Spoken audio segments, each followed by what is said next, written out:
Sankranti, it is called in my state. But this is a festival that has different names in different states.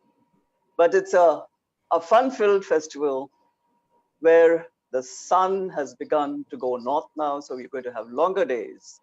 And of course, it's full of fun for children, for elders, for everybody, because there's a lot of kite flying, sweets eating, especially the till-good stuff. And of course, there are lots of rangolis that all the women are famous in India, especially down south and in the rural areas. On such a day, we have a wonderful meeting, a webinar between two gigantic personalities, two well-known international personalities. And thank you so much for all of you to be here today on a festival evening. And having said so, let me start my introduction. We are wonderful august speakers today are Mr. Shashi Tharoor and Mr. Sam Pitroda, both very good friends. And let us watch that chemistry that they both share. Let me start with Mr. Sam Pitroda. We all know him as Sam Pitroda, but he's also actually, his real name is Satyan Pitroda. And Satyan Pitroda is a telecom engineer, an inventor, and an entrepreneur. He served as an advisor to the Prime Minister Rajiv Gandhi. And during his tenure, he was the first chairman of the India Telecommunication Commission.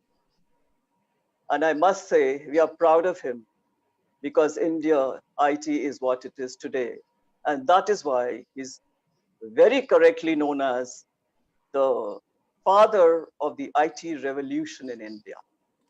I'm sure you all agree with it because he is the force and the brain behind India's telecom revolution. And of course, he was also an advisor during Prime Minister Manmohan Singh's time.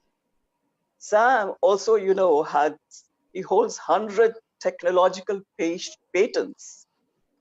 He has been involved in several startups. And of course, he's very well known in the Silicon Valley circles.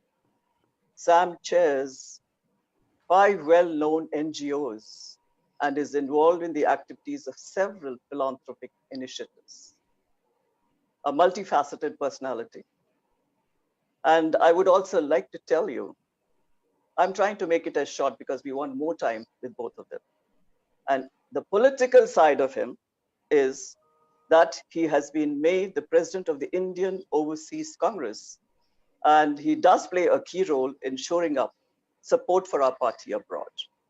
And having said this, I must tell you, there's a strange coincidence because IOC, that is Indian Overseas Congress, and All India Professionals Congress in India have begun, have been inaugurated by Rahul Gandhi in the same year, that is 2017.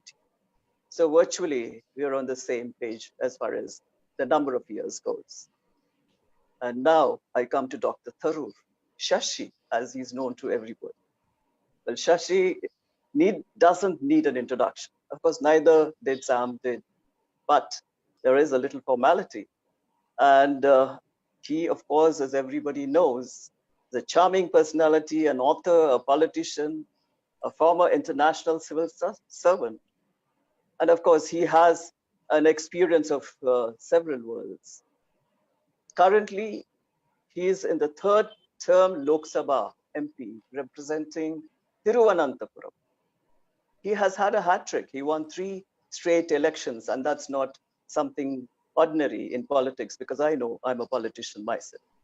And right now, he is the chairman of the Parliamentary Standing Committee, but guess what? For information technology. So these two guys have so much in common. And he has previously served as Minister of State for Human Resources and Development and Minister of State for External Affairs in the Government of India. And during his nearly 3-decade-long prior career at the United Nations, he served as a peacekeeper, a refugee worker, and an administrator at the highest levels, working as an undersecretary to General Kofi Annan. And Dr. Tharoor is also a prolific writer. He's an award-winning author of books which are fiction and non-fiction. Can you believe he's almost finished 21 books, I think, now? And again, the commonality is he is the chairman of the All India Professionals Congress, and we are proud to work with him. Having said that, the topic that we come to today is something that is really, it has its advantages and disadvantages. Of course, I'm talking of social media, as you know. That is a topic that's going to be discussed by our honorable guests. Now, given how important social media platforms have become to marketing, dissemination of ideas, and election campaign, it is hard to believe that YouTube, Facebook, and Twitter have just recently started, that is only about 2005, 2006. Today, they have become so instrumental for political parties around the world for getting their promises, their messages to voters. The New York Times and other analysts have termed the last US election to be a Facebook election. Can you believe that? We are to go by trends, if we are to go by trends. Public rallies will not in the not so far of future be, they may be not even there. They may be rendered obsolete, at least in evolved democracies. And maybe electioneering will largely be done through social media. But as somebody said, once said that the great power comes with great responsibility. But social media firms and their role in election manipulation has come under a lot of scrutiny. This is the negative part of it, their disadvantages.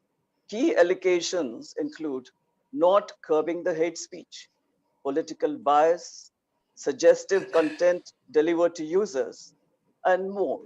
The American, European, and Indian governments has summoned the heads of these companies to clarify their firm's role in the above said matters.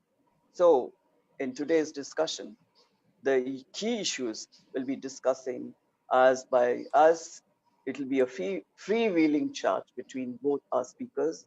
Now I can say over to both our speakers, starting off with Sam, as by the choice they have come to conclude together. They decided that Sam would be starting.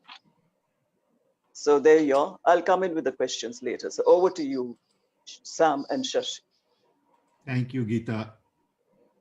It is always good to be with Shashi. He is a very important member of our party. He represents large constituency, and I'm delighted to be on the same platform having a conversation with Shashi. The topic you have selected is very timely, very important, and very complex. I don't think there are very clear answers to the questions we are going to be debating. But based on my experience in the last 55 years in IT and telecom,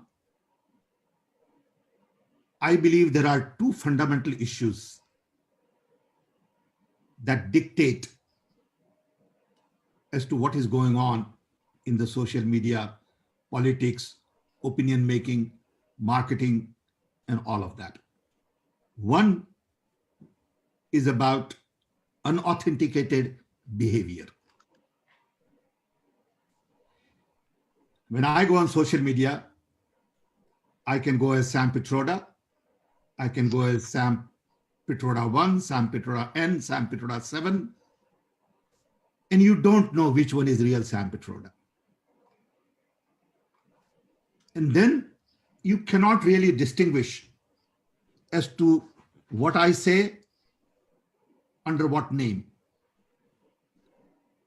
So you may hear something from Sam Pitroda, which is totally fake Sam Pitroda. It has nothing to do with me.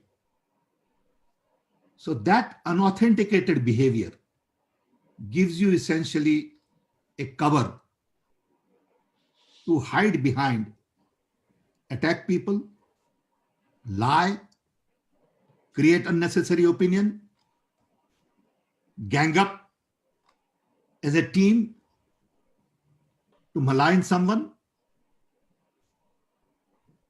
And since social media amplifies lies, lies propagate much faster. So that's one key issue. Second key issue, and we will talk more about it as we get into a detailed sort of exchange of ideas. I just want to set the stage. Second key issue is business model. The way social media business model is created, they get, as a company, better revenue by saying we have 1 million people, 2 million people, 5 million people. Doesn't matter if those 5 million people are same 1 million people 5 times. So as a result, they encourage fake identity in a sense. So if you have 1 million people registered 5 times, they get 5 million. And as a result, they get more eyeballs and their revenues go up. Essentially, social media's business model is based on making us, user, a product. We are a product they are selling. They have nothing else to sell except sell us in terms of profiling, in terms of multiple eyeballs, in terms of multiple voices, okay? And when they profile us, they dissect in multiple ways: age, sex, behavior, voice, relationships, all our contacts, and they pull from our phones and computers all kinds of information as if they have a right to come in our house and rob it. As soon as we register, we give them a key to our house, saying, come in, check everything out, take whatever you want to take.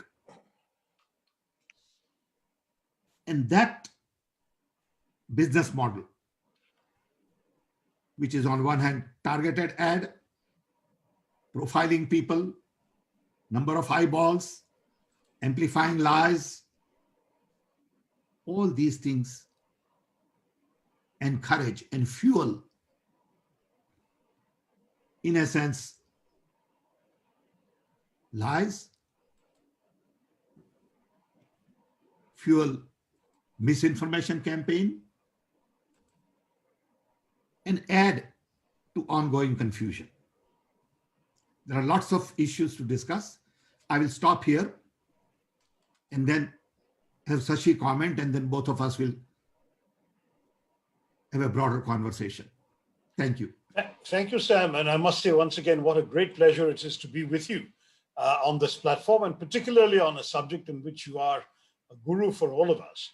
I want to point out, you were, of course, yourself at the forefront of one of the most revolutionary technological disruptions in our country's history, which was the Telecoms Revolution of the 1980s. It's thanks to you we had all those ubiquitous PCO offices throughout the country, STD calls. The acronyms became well known only because you scattered them throughout the country. People saw revolution. I remember writing in one of my books how as late as 1984, our then communications minister had said in Parliament that communications in a developing country is a luxury and not a right, and that as far as he was concerned, the government had no obligation to give better telephone service, and that if the honorable MP who had got up to complain about it wasn't happy with his phone, could he please return it, because there was an 8-year-long waiting list for a telephone connection. So that was the attitude of some people. And you came in and revolutionized it and said, no, communications is a right.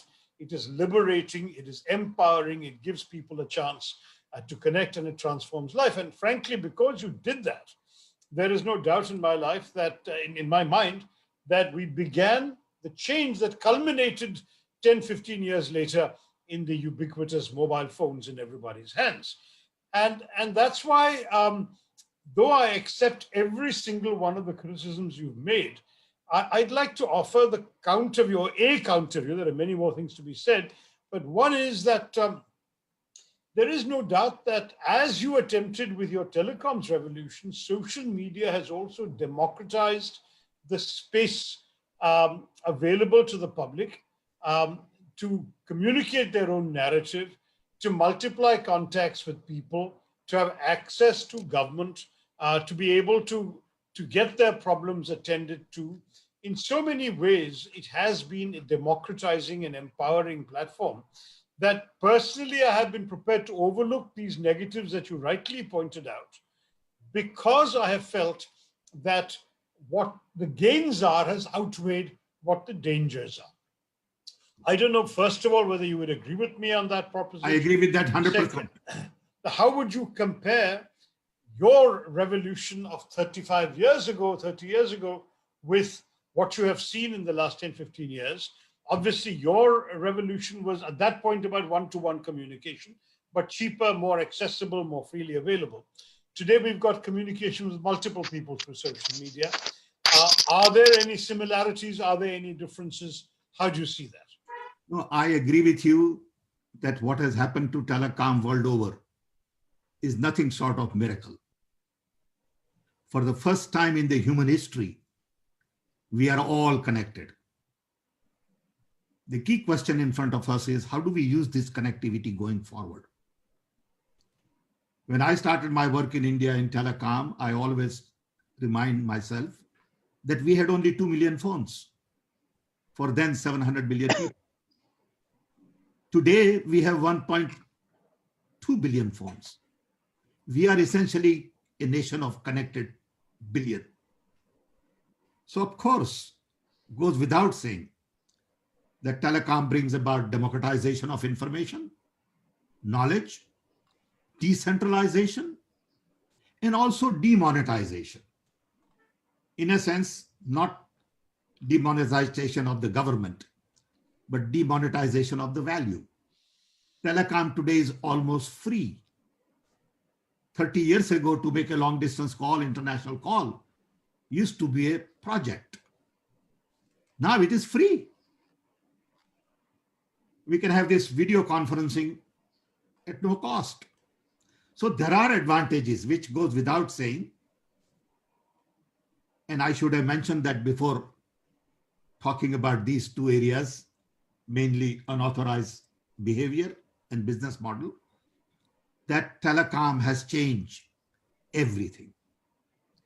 In a sense, everything we do today is basically obsolete. How do we provide education is obsolete. How do we run government is obsolete. How do we provide health services obsolete. Banking, look at what happened to banking. Not too long ago, we all used to go to bank office. Then we said, okay, now there is teller. Then came ATM. And now bank office building has no purpose. They're closing it. Okay. Because you have really empowered every human being with this device. You've empowered me to do my banking. You empowered me to learn my algebra. You've empowered me to check my blood pressure, look at my heartbeats. And this has become a new life savior. Of course, there are lots and lots of great advantages. But in that environment, how do we use this tool to promote truth, trust? Today, as opposed to truth, we are promoting lies. As opposed to building trust with this device, we are encouraging mistrust. As opposed to, promoting love and peace, we are promoting hate and conflicts and terror. I think maybe we are going through that phase for a while in human history. Maybe in 20 years, it'll all change. We'll come to our senses and we'll say, hey, enough of this playing. Now let's see how we can make better world out of this. So I agree with you, Shashi. Benefits are great. Okay, I would take all these problems any day for the benefit we have. I agree with you.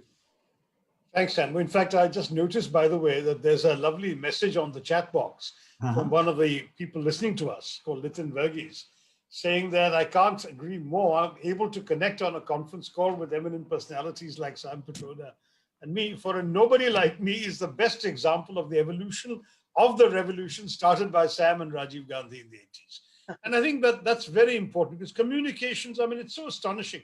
You know, I have often told stories about the changes that have come about since then. I mean, it's really extraordinary. You know, soon after you started what you did, you know, one profession started becoming extinct and now it is extinct. You know what that profession is? The professional letter writer. You know, with migrant labor, they would go to usually outside the post office or outside the high court. There'd be a row of fellows sitting with a table and pen, or in some cases, the typewriter. And the fellow who is himself illiterate would dictate a letter, which these people would type out and send to the chap's family back in the village and posted usually from that same post office. And then similarly, from this person's point of view, if he got a reply, he would have to go to one of these people to read it to him. Today, can you imagine? He doesn't even need to be illiterate. He can pick up the phone and call his family. These are some of the extraordinary challenges. But I'd like to come back to this question of shall we say, the benefits that you have mentioned, that I've also mentioned, and some of the newer challenges coming up. Now, you have outlined very many of the disadvantages that we have seen. One could add to it.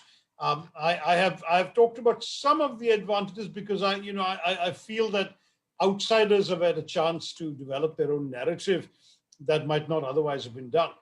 But one of the things about social media is because it is media, it has become a source, in many cases, a principal source of information for a lot of people. And that has been problematic, Sam, because there is no verification mechanism. At least if you or I wrote an article for a newspaper in the old days, there would be some editor who would vet it. There would be some fact checker who would make sure that our claims were accurate. It would go through a certain process before appearing in print. It would also take a few days and things would have to be continued to be relevant. Whereas what has happened with social media is that anybody without any verification can type something on their screen and it's up there for the world to see. And for the most part, the audience does not have the education or the training or the filters inbuilt in order to be able to judge whether what they're reading is a reliable source of information or not. We joke about WhatsApp University, but so many people have learned and imbibed so many lies about our history, about our politics, about the backgrounds of our political personalities, everything else, simply by the bombardment of messages on WhatsApp. Now, Facebook and Twitter have started putting some, flags on some of the tweets saying this information is disputed or this claim has not been verified. I don't see them on very many posts, but whenever that comes up, usually this is also challenged by others. How do you feel, Sam, that modern communications can deal with this problem of verification and of accuracy? That's what I talked about when I mentioned unauthorized behavior. See, if internet, and I have talked about this to a lot of my colleagues globally, that if we were to split internet into two pieces, true internet and false internet, saying I, as Sam Pitroda, take responsibility for what I say. And here is my credential when I register. Today, when I register on social media, you don't check for any credential. Okay, you don't have any ID verification. You can just make up your name, Joe Blow, and just start tweeting. Okay. So if you can split and say this is real internet, this is real person, and this is sort of fake guys. But then the whole business model will change. There'll be chaos in the industry. So people don't want to do it. But unless and until we take responsibility for what we say, people can get away with saying whatever they want to say. Look, leader like Trump started his election campaign by saying Obama is not American. Obama is Muslim. That's how he started his campaign on social media and everywhere. And that really went as far as you could think. And a lot of people started questioning. Now, that's such a simple fact that you can check somebody's passport and say where he was born, whether he's a national or not. But that lie really multiplied. Similar things have happened in India also. You know, you take a person and you target that person. And you target to a point, people begin to believe that. You know, I've seen in Indian social media something long time ago about Motilal Vora. I'm not Motilal Vora, Motilal Nehru. Sorry. And that tweet said that he had 4 wives. Okay. And it just goes on and on. I mean, if you want to lie, you can lie so much about so many things. And then you have a group of people who are assigned the task of propagating that lie. Let's say I hire 200 people in the back room and say, as soon as there is something that Shashi tweets, attack. Yeah. You know, you can't fight that because you don't have 200 people to fight it. So I get a lot of friends and well-wishers telling me that, oh, Congress party is not good at social media. And I tell them, my friend, it is not about being good or bad. It is about what you believe in. Do you want to propagate lies? Do you want to hire 500 people and pay them to propagate lies? If you don't want to, then you'll never be good at social media. It depends on what you call good. You got to believe in certain values.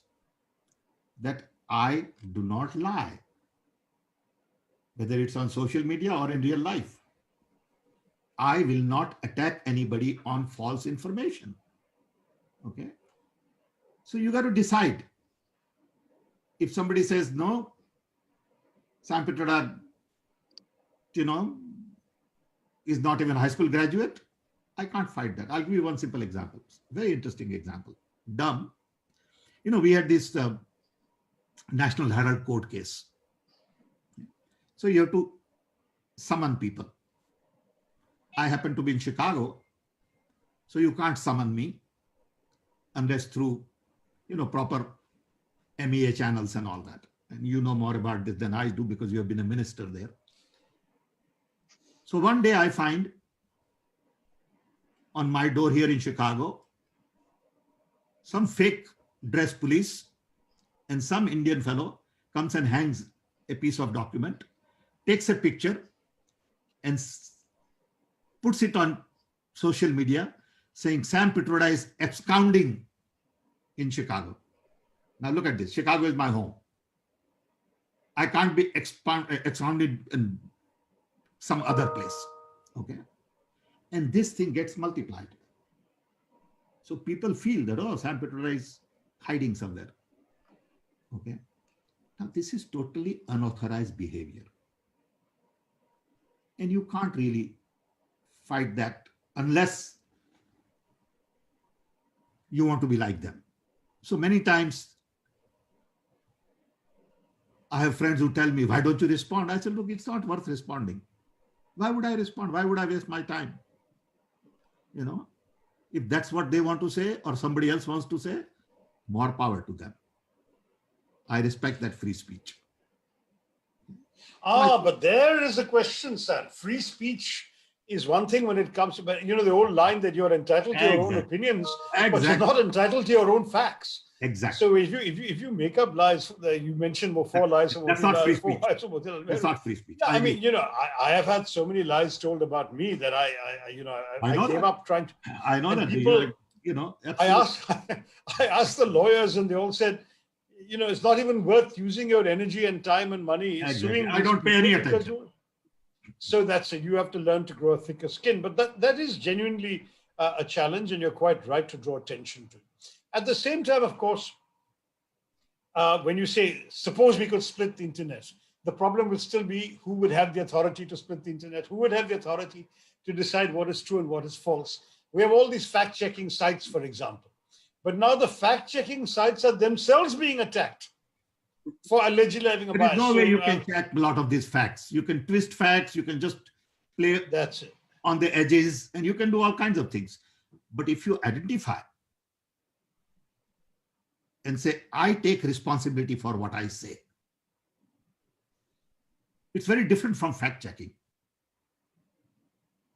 Saying when you hear on social media anything under Sam Pitroda's name, that is real Sam Pitroda.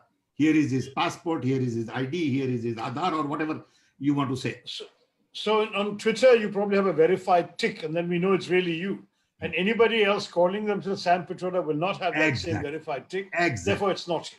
Exactly. That's what you say. But what people say about you, you have no control over. No, So this Sam Pitroda has... You can say, I can't control them. Who am I to control them? I mean, they could say, look, I don't like Sam Pitroda's white hair, which is perfectly normal. It's okay for them to say that. I respect that. Saying he should not have beard. Why is he having a beard? Okay, that's your opinion. I respect that. I love you for that. Okay. But you look at the other side. You know, in the recent election in US, in Georgia, for the 2 Senate seats, $500 million were spent on one seat. Now you look at the kind of investment being made in election campaign. Look at the amount of money we spend in election in India. That itself is a major challenge because it begins the whole process of corruption. Directly, indirectly, depends on how you define corruption. If you spend $500 million in getting to somewhere, somebody is going to ask for your blood. Some point in time. Directly, indirectly. Okay. So connected with this issue is also election funding. Okay. And the money we spend on voting. You take typical election, even in US, voting booths, people managing the booth, security people, judges, counting, tabulating. When you add all of these things, it's a huge, huge expense globally. It is one of the biggest business world over is elections. Okay. And no one talks about that business because everybody has a piece. And everybody makes money, everybody spends money, everybody again remakes money. Corruption all over the world, according to me, begins with election spending. Not the only piece, but an important piece. So if you don't fix that, you don't fix some of the other pieces. I agree with you. That's why I said it's a very complex process. But if I can come back to one of the points you're making, there's a very interesting comment from Mr. Raghavan Santhanam on the chat box saying that the platform economy is irreversible. Televisions, for example, are supposed to be authenticated sources, but look at their state. There's lies on television also. Absolutely. So to blame technology alone for propagating lies seems a little too harsh. Would you defend yourself, or would you concede that he has a point, that maybe lies are coming out in various media, not only social media? Of course, but we are discussing today social media. Quite true. So you're not blaming it alone. You're saying that you should blame it. No. We are discussing social media, so we are commenting on that. And also, you look at television, people create their own opinion. You know, they are not reporting news. They are formulating their opinion and they are propagating their ideas. Okay. At the end of the day, I think people will have to recognize that I am empowered with this. Yeah. Now I need to be educated. I need to make my judgment about Shashi. And I can't allow somebody else to affect my judgment about Shashi. Okay. No matter what he says, I know who Shashi is. Okay. I don't read anything, Sam, for example. The problem is that, you know, for people like you and me who are in the public eye, those who know us know who we are and how we are, and that we are not capable of the millions of sins that are ascribed to us on social media. But the vast majority of the public doesn't know us personally. That's what I'm saying. They have no other basis to go be on. educated. Each one And of us. so how? So for example, in Kerala now, we are actually trying to get into the schools, educating children on how to read social media, how to filter fake news. Even that is not foolproof, but obviously it requires a fairly literate, educated public. In India as a whole, I mean, let's face it, there are people who are not so well read or well educated that they would be necessarily able to acquire that kind of training. And then Vaishnavi Sayal suggests that in India, the way people absorb information sent to them via social media without thinking about it is actually how we are taught from a young age to rote learn without thinking about what we are learning. Learning and absorbing without thinking whatever is thrown at us is part of our conditioning in India. I think she has a very interesting point there, because in fact, what she's saying here is that when you have conditioned an entire population, you go to school, the teacher says something or it's in your book, you see something in black and white, you mug it up and you regurgitate in the exam. And then you come out and on your mobile phone or on your computer or whatever, you are told something. The same process kicks in and you say, that must be true because I've been told that whatever I read is true. Now, this is a big challenge for us. How do we somehow incorporate serious amounts of fact-checking into the social media space? Yeah, I think we are just at the beginning of an information revolution. I don't think we have arrived yet. Right. We have all the tools in place. We have internet in space. There are three elements here. One is communication, fiber optics, links, and all that. Second is content. Content is available by best of the best in the world and also worst in the world. And third is context. In what context that fact is available? You can take a sentence out of what you said, and out of context, it has a different meaning. So ultimately, you will have to make everybody self-learner. The idea of education is to make everyone a self-learner. Today's education system is totally obsolete.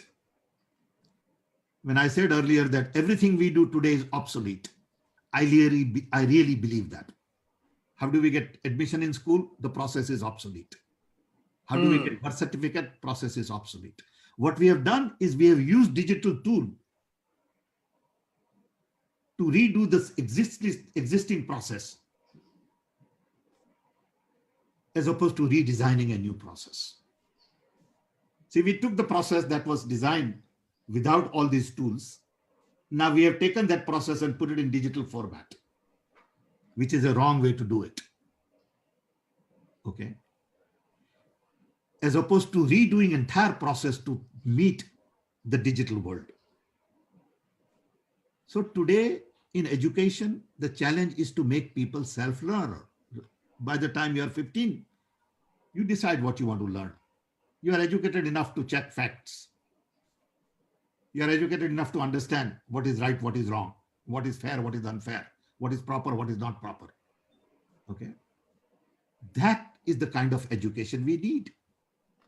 Yeah. If we continue with the existing education model, you are not going to create people for the information age. Right, Sam. Well, let's move on from that topic to other things. I mean, there is, for example, today, this entire debate on whether the social media companies are like the postman or like the publisher. In other words, who is responsible for what is coming out in social media? I have definitely been thinking about this issue, both as an individual, as a concerned citizen, as a social media user, and as chairman of the committee in Parliament that looks into this issue. So there is one argument where the social media companies say that if Sam were to write a letter to Shashi, it is not our business what Sam writes, we just deliver the letter. Now, by saying, but you are responsible for the nasty things Sam has written to Shashi, you are actually making us like a publisher, as if we have approved what Sam has written. We have not approved it, we've just delivered it. Now, that argument, however, has given way under two kinds of pressures. The first pressure is from other users. You must have seen in America, during the election campaign, the relentless attacks on Facebook and Zuckerberg for allowing politicians to get away with false postings.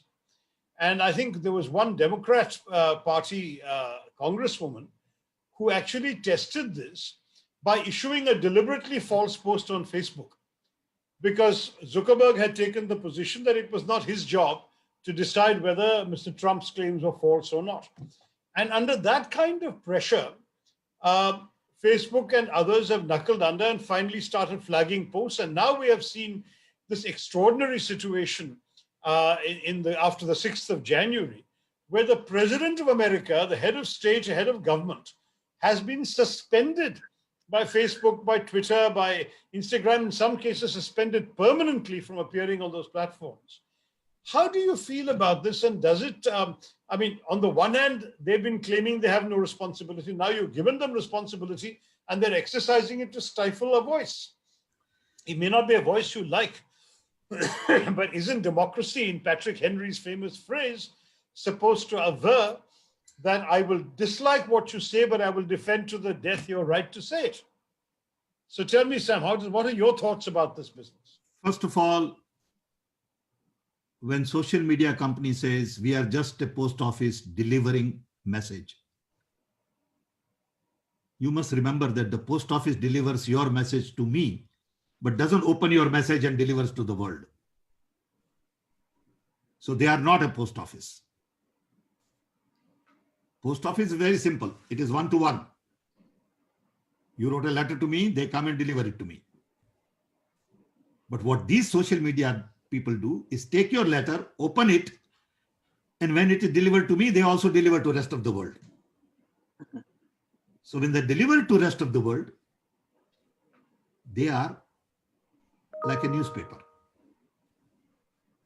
So they are media as well as they are post office. But you can't say, I'm post office when it suits you, and then say, I'm media when it suits you. Make up your mind. In reality, you are both. So let's approach it from that angle. Because their whole model is, how do I make money? How do I create value? And for that, even if I have to lie something, I'll lie. I'm telling you, with great respect to all these great billionaires and zillionaires, okay? They need to really decide which side of the ethics they are. What do they believe in? What kind of a world they want to build? Is this the kind of world they want to build, where hate gets propagated? But then they'll have to take some hit on their revenue. Okay. Are they prepared to do that? They become very powerful in the world all of a sudden. You know, these companies don't have no production and they are valued $1 trillion or $500 billion. Okay. So the power they enjoy in terms of valuation is huge. So you summon them, you ask them, but they go back and do whatever exactly what they are doing anyway. They don't change. Do they have morals? Are they willing to stand up and say, my revenue can go in 1/4, but I'm going to have authorized behavior? I will say, I really don't have billion people on the internet, but I only have 200 million. Because these 200 million are signed up 5 times. But they are not willing to do that. Okay. So I think they are both. They are post office as well as they are media. Now the question that you raise, very important. Do they really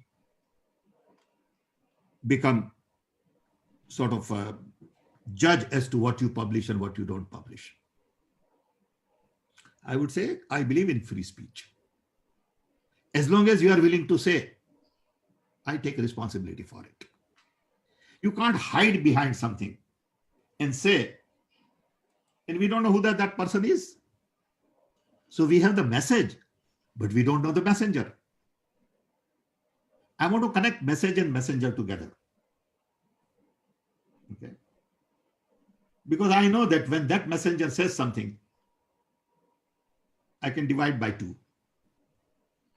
That messenger says something, I can keep it 100%. Then I make my judgment. Even at work, when somebody comes and says to you, हाँ साहब हो जाएगा, you know that he doesn't mean what he says. ये नहीं होने वाला है. You know, and you make judgment. If somebody else says हो जाएगा, 100% it will get done. Okay. Same with information. Okay. You begin to make your judgment on who to believe, how much to believe, when to believe. But that can only be done if there is authentication. I think the basic problem is authentication. You know, you hide behind the curtain. You haven't responded to the question of, say, firing, suspending, banning President Trump. Authentication is not in doubt. It is Trump who has been saying all this. I'm sorry. Yes, I agree. I agree. They really banned him probably because they very clearly felt it will add fuel to the existing fire. Because there is swearing in ceremony coming up, and you don't want violence at the swearing in ceremony. So I think it's a wise decision, to be very frank. It may not be a fair decision, okay? But in the larger public interest, you got to make those decisions sometimes. Sam, I'm not a fan of President Trump, but let me play devil's advocate. You say it's a wise decision. You can argue it's a wise decision because of the risk of violence on the January 20th inauguration time. I'm just doing that. Many of these companies have banned him permanently. I think Twitter, for example, has suspended his account forever. No, but if they did that, is that fair? Then the second question that comes up is, and this is where it gets interesting. If they are a private company and they're saying we are running a clubhouse and you have joined our club and you have misbehaved, we're kicking you out of the club. That's one kind of logic. But are they not using a public resource in terms of, for example, the publicly available broadband facilities, the Wi-Fi that has been built up by public taxpayers' money? I'm just curious. I mean, these are questions. In India, this debate is still ongoing. In fact, yes. It's interesting. You've seen a lot of social media posts by people loyal to our present government who are very worried that what was done to President Trump could be done to them. Now, the same companies have not shown the same courage to much lower level purveyors of hate speech and inciting language in our country. So we can have a separate conversation on India. But just on the principle, on the theory of it, how do you feel about these arguments? I think their decisions will be strictly based on their revenues. Their loyalty is only to their shareholders. Guaranteed in the long run. Now they can twist it here and there and massage it and decorate their voice. But the bottom line is they pay attention to bottom line. I'm glad. If the Republicans had held both the houses or had held the Senate, would they have done it? Or is it easier to do because they know that the committees that will review their work in the American Congress will now be chaired by Democrats, so banning a Republican president is safe? Am I being too cynical? No, I don't have the answer, Shashi, but I think what happened on January 6th scared everybody. No one had ever thought that Americans with rifles will enter Senate, Capitol building, and they could have started shooting people. Fortunately, nothing happened. Okay. And that fear has really set in well with social media and saying, at least for a while, let's make this decision. So you don't see people running around on swearing in day with rifles. Okay. Don't allow anybody to encourage violence. And I agree with that. Okay. Now we can later debate what is right and wrong. Okay. I mean, there is one more argument against that too, Sam. I actually, my biases are the same as yours, but in the interest of this conversation, I want to push you further. Sure. The argument against what you have said is There are laws in every country. In your case, in that case, it's America. The same would apply in India.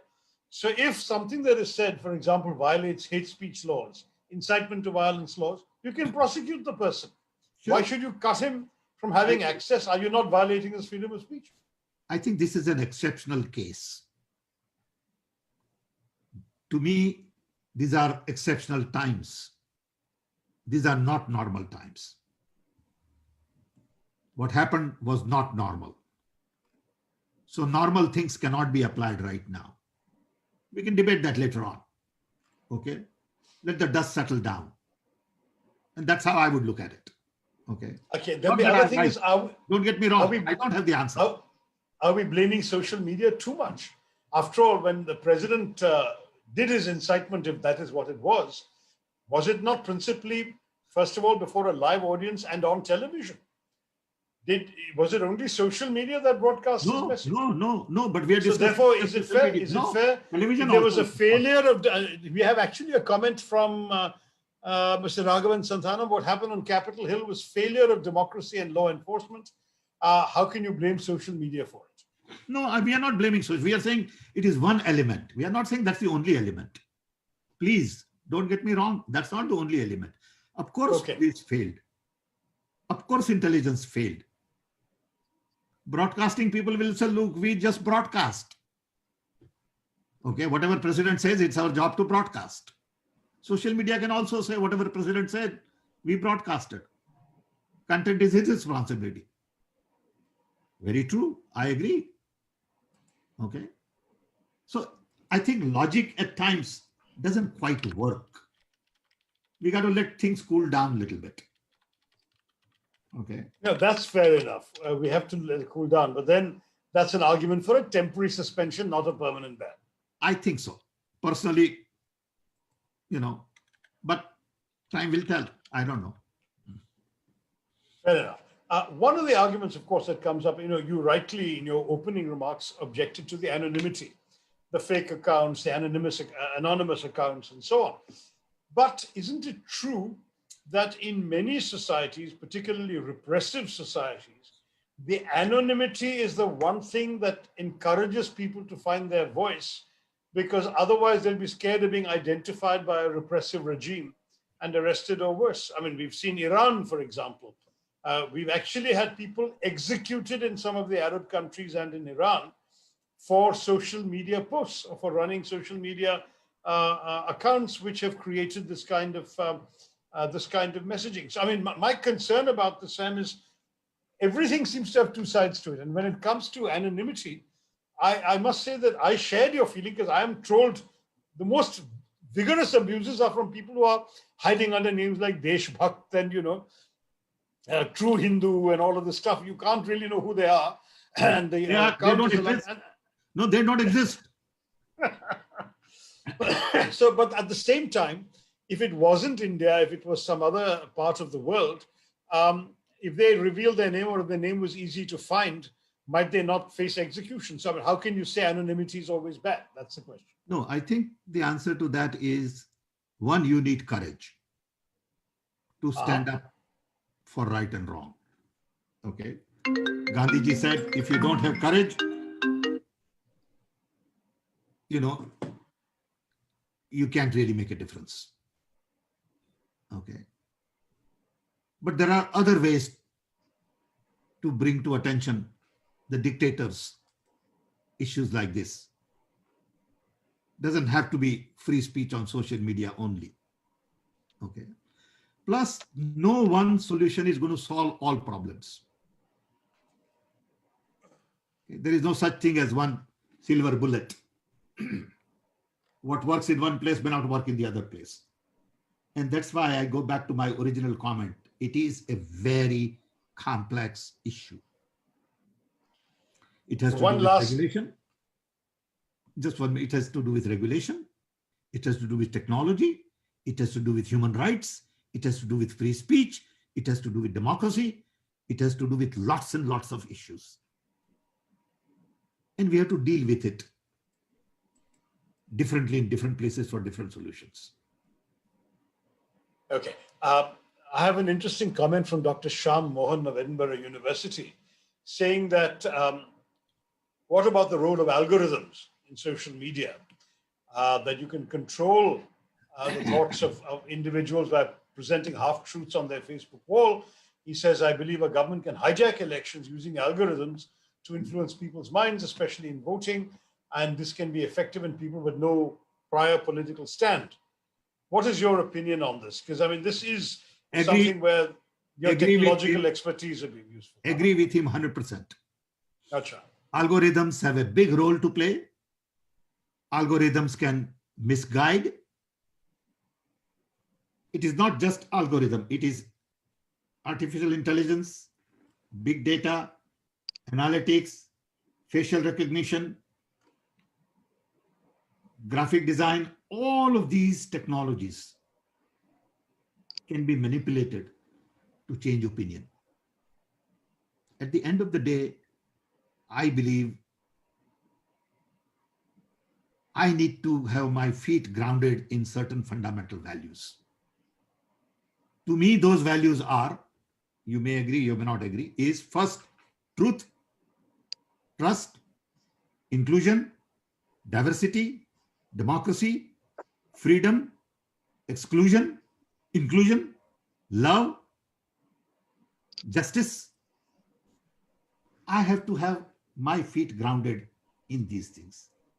Whenever I see a change in that, I say, I don't belong there. I cannot be in that part of the world. Can I call you back? I'm on a video call. Okay. No, I personally agree with you, but of course, not everyone does. And certainly, for example, in your list, you have something that is very dear to both you and me, namely diversity.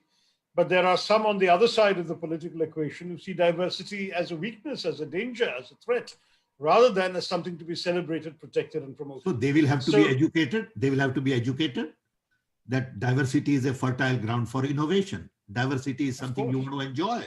What a great country we are that we can go to South. It's very different from North, very different from East. They all look different. They eat different, different language. My God, what a boring life would be if we were all same.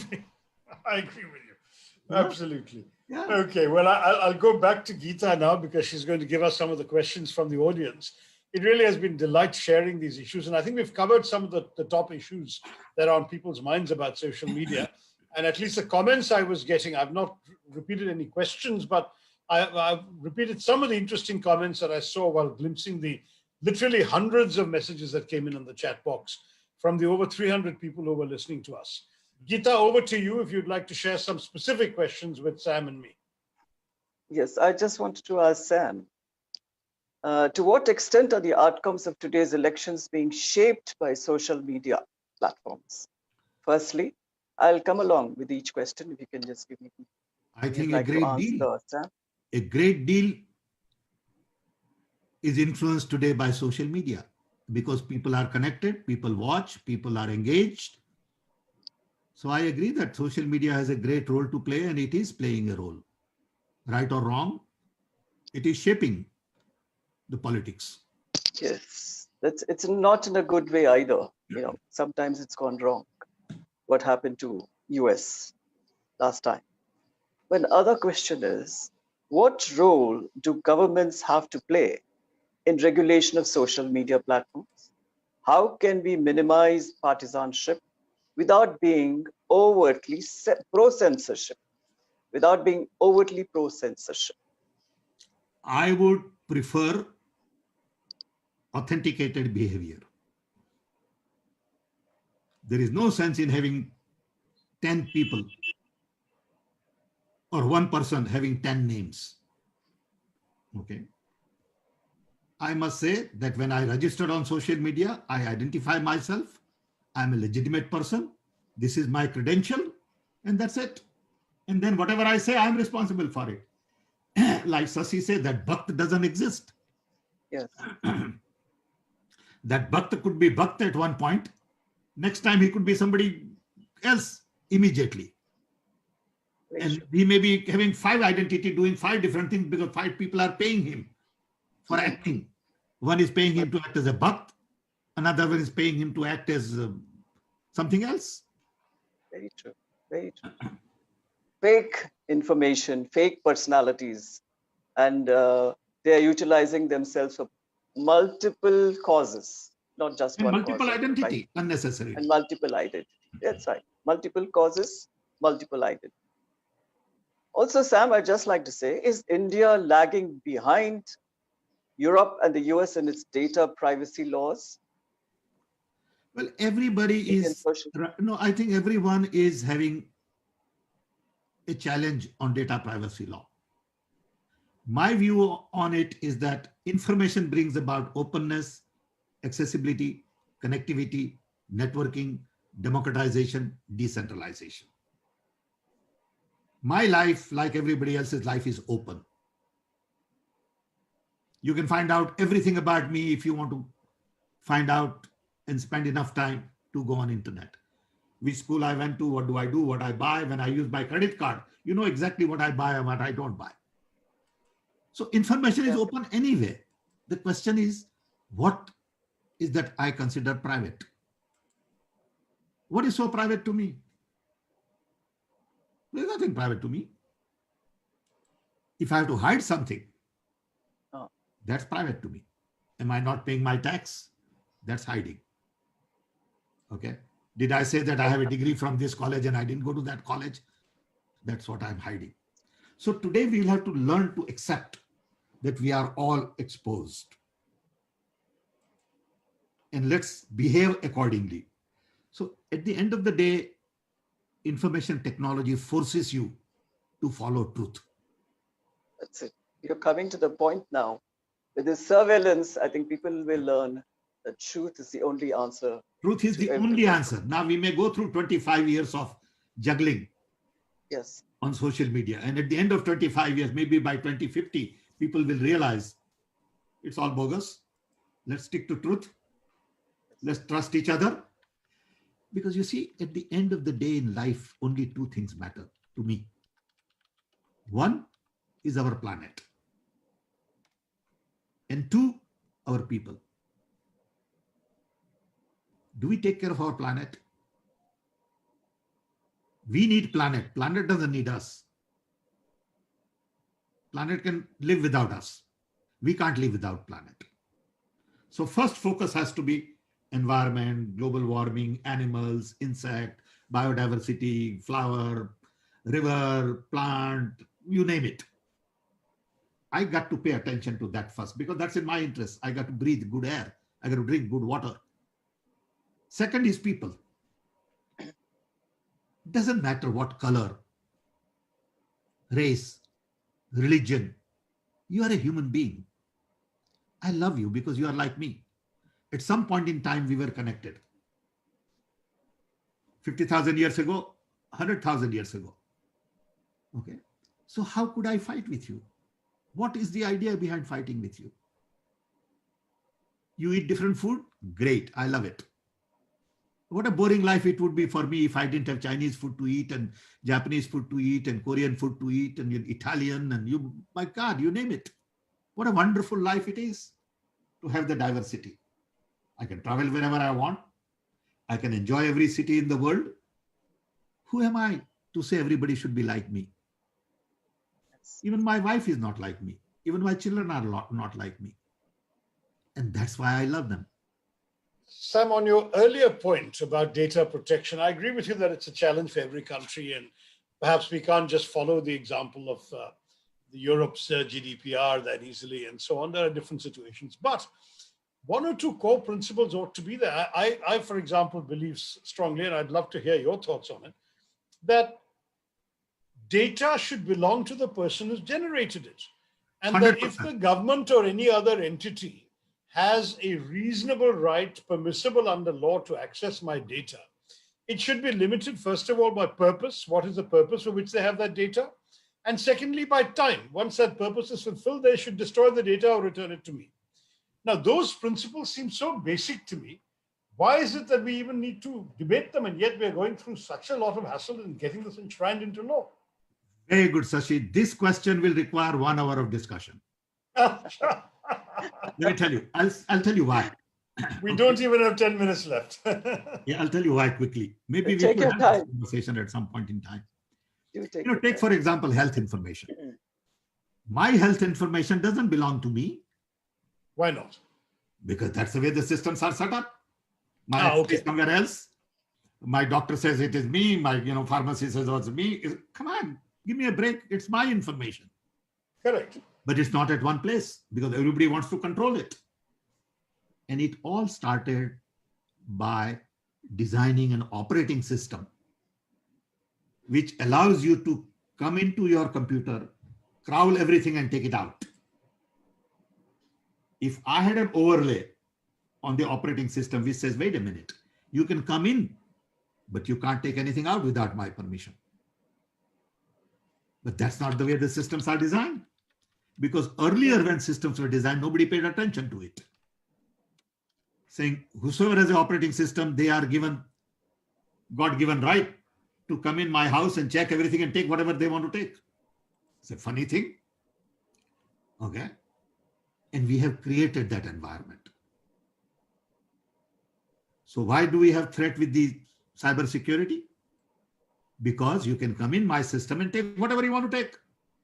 I have no control over it.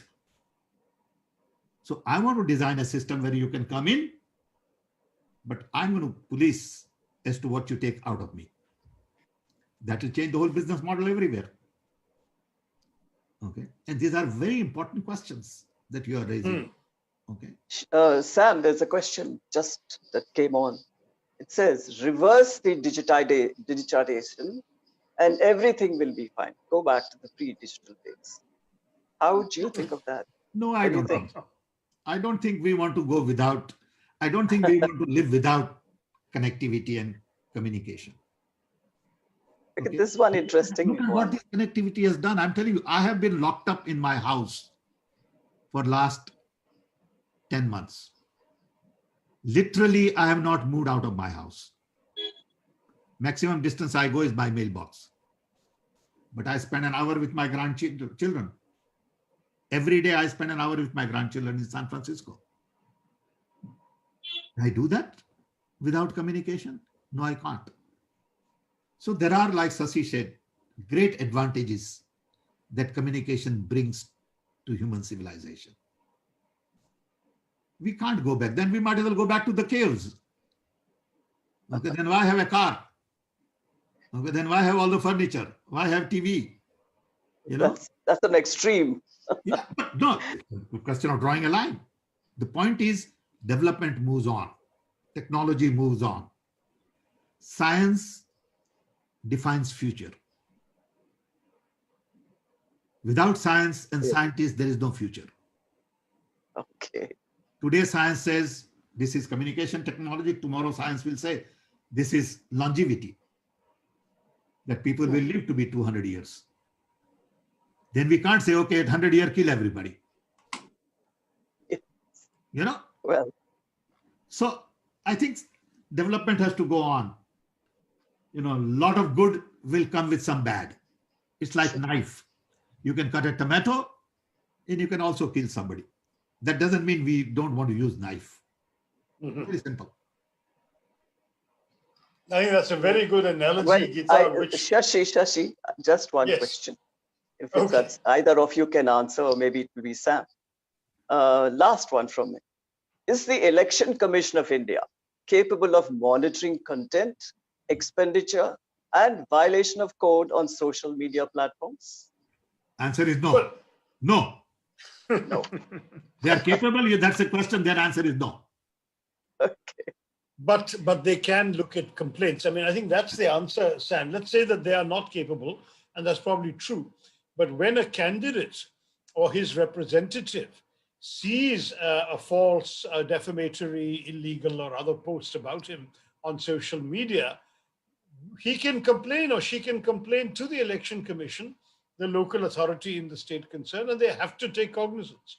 The problem is time after time, we are seeing that such complaints are not acted upon in suitable time. I mean, we have seen certainly in the 2019 elections, a number of cases, it has been quite unusual that anytime there has been a complaint against the the prime minister or the president of the ruling party, as he then was, during the campaign, that the ruling usually came when the voting was already over in that particular complaint area.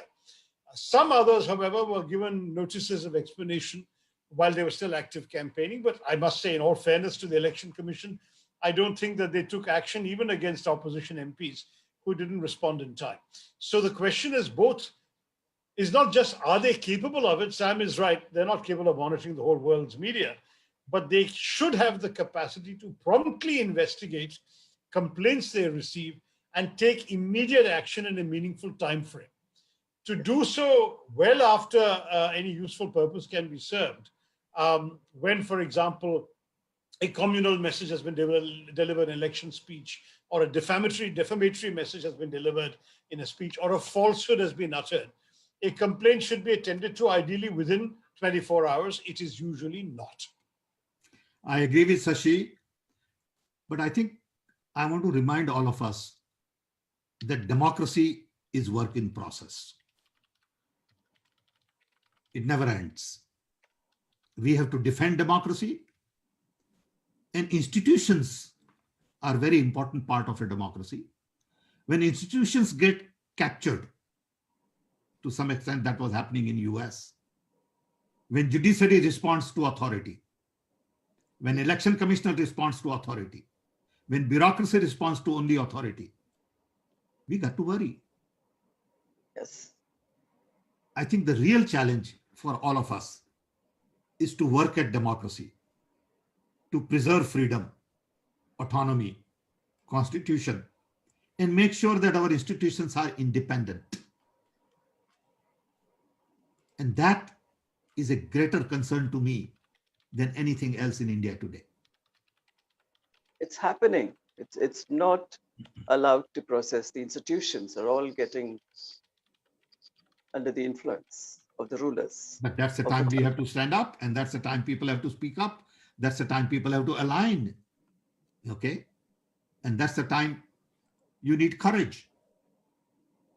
Okay? And it's in larger interest of the public to do that. And it has nothing to do with one party or the other party. It has to do with the basic constitution. Okay. Well, that should show a lot of rife that India is going through at the moment, especially with the farmers, as you are aware. Well, I don't want to get into that at all. So, Shashi, anything else to say? I just want to very much thank Sam for taking so much time, spending an hour and a quarter with all of us, and with the very enthusiastic audience we had at the peak. I think we had about 312 people, Sam. And of course, there'll be a much larger audience for the recording of this conversation, as well as the streaming on Facebook. I do want to say that we're very pleased you did this for the All India Professionals Congress. Dr. Geeta Reddy, whom you probably knew as a senior politician in the erstwhile Andhra Pradesh, is also the chairman of the South Zone, the vice chairman of AIPC, and the head of the South Zone of AIPC, covering all our southern states. AIPC itself is fully digital. Even to join AIPC, the only way you can do it is to go on the internet, www.profcongress.com, and sign up. You can't submit a form, you can't go and meet somebody, you can't do any sifarish. If you don't go up and you don't sign up and you don't demonstrate that you are a professional and so on, declare that you are, you cannot join. So we're trying to make it a very clear digital 21st century professional organization. Secondly, we have a very lively platform only open to members for discussion of key issues. So as a result, public policy suggestions, whereas the AIPC, like sort of the Rotary Club model, is organized in local chapters, and those local chapters under the states, and those states are under the zones, and the zones under the center. At the end of the day, we need to have more verticals where a doctor in Odisha can give a comment about a public health issue like the vaccine controversy in India today, and a doctor in Kerala who's from a different zone, different chapter, different area can contribute and disagree or agree and build on the conversation. We have created these kinds of platforms. We have AIPC Inspire, which is an in-house magazine for all our members and fellows. Very interesting pieces there. We would be very honored, Sam, if you yourself would write offer us your thoughts on issues of interest to Indian professionals. You are the epitome of the professional who came in to serve the Indian public and to serve the the future of India through your various technology missions. And I would think that if you could write for us about, for example, what you learned from there and what I think we could all learn from you today, 35 years later, that would be fascinating. And we can also make sure that we offer it after Inspire. We can also put it on the National Herald, the pro-Congress newspaper. There are various outlets we can turn to. And this video will itself be uploaded on our website because it's an AIPC event. So I'm sorry for the shameless plug for the AIPC, but since a large number of AIPC professionals and fellows are watching this, but there are many others who have logged in who don't know AIPC, I wanted them to realize that this is the kind of advantage they would get from joining us. I certainly want to thank all the fellows who did join, all the fellows who helped Geeta to organize this event, and of course, above all, Sam, for donating his time so generously to us. Sam, it won't be the last time that we'll be troubling you. Anytime, I'm available anytime. It's my privilege to be with you all, and I want to thank you for the opportunity. That is really most kind. Thank you all and you have to just ask, and it's my job to do it. Okay. Thank you. When you ask me to write, it's tough to write. But I can talk to somebody and find some young person who can write it. That's better for me. You can dictate. I can have a conversation with the young person, and then he can document transcribe it. Yeah, we can do that. This conversation can be transcribed as an article too. Just record it. Many thanks. Just record it. Thank you. Anybody who wants to have a conversation with me on professional subjects, I'll be happy to do it, whether it's engineering. I'm on the US Academy of Engineers. Oh, right. Yeah. Okay. And we have a lot of interesting conversations going on there, and I can share some of that with you. I can talk about, sort of professions in health or whatever you want, whatever I know. Not that That's very, very nice of you. Thank you so much. I'll be happy to do it. We're lucky to have you today. Thanks. And thank you, Geeta, for all you've done to make this such a rip-roaring event. Thank you also. Thank you so much for being there and so supportive as a chairman.